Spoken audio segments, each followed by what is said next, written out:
బియ్యం పిండి ఉప్మా. దీనికి ఒక్క గ్లాస్కి ఒక్కటి సగం వాటర్ పోస్తాను. కొంచెం తక్కువ కావాల్సిన తక్కువ పోసుకోండి. ఉప్పు రుచికి సరిపడా వేసుకోవాలి.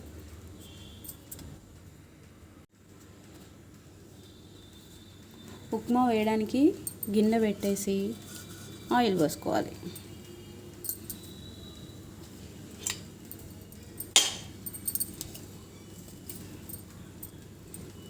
ఆల్రెడీ గిన్నె వేడెక్కిపోయింది కాబట్టి కొంచెం ఉప్పుడు పిండి ఉప్మాకి కొంచెం ఆయిల్ పడుతుంది.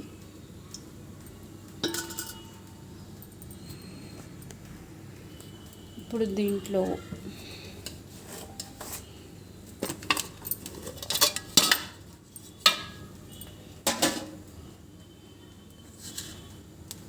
ఆవాలు,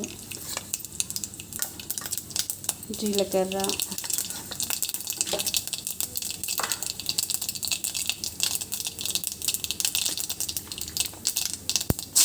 పచ్చిమిర్చి, అల్లం వెల్లిపాయ పేస్ట్, ఉల్లిగడ్డ,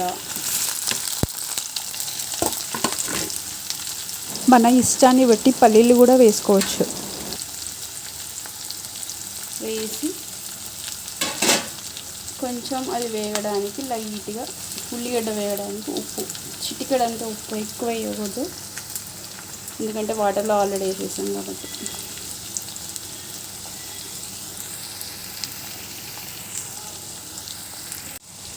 మినప్పప్పు, శనగపప్పు కూడా వేయాలి. నేను మర్చిపోయాను, అందుకే ఇప్పుడు వేస్తున్నాను. శనగపప్పు కూడా వేసుకోవచ్చు. కరివేపాకు మర్చిపోయాను, ఇప్పుడు వేసేసాను. నీళ్ళు మరుగుతున్నాయి.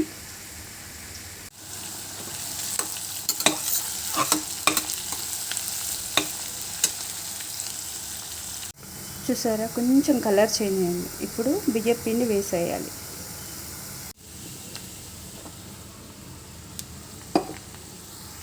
అలా బియ్యం పిండి మనం అనుకున్నంత వేయాలి. అలా పిండి వేసి పోపు పిండి మంచిగా కలుపుకోవాలి. తర్వాత నీళ్లు పోయాలి.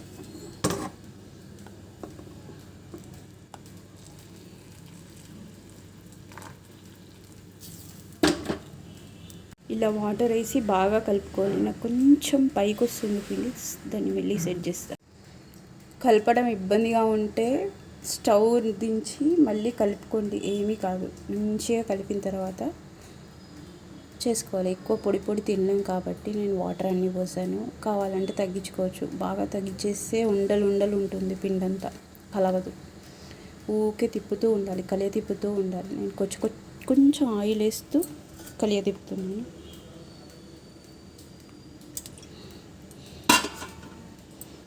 ఇంకా చాలాసేపు ఉడకాలి.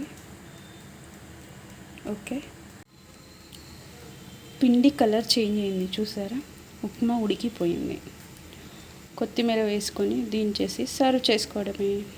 ఓకే, ఉంటాను, బాయ్.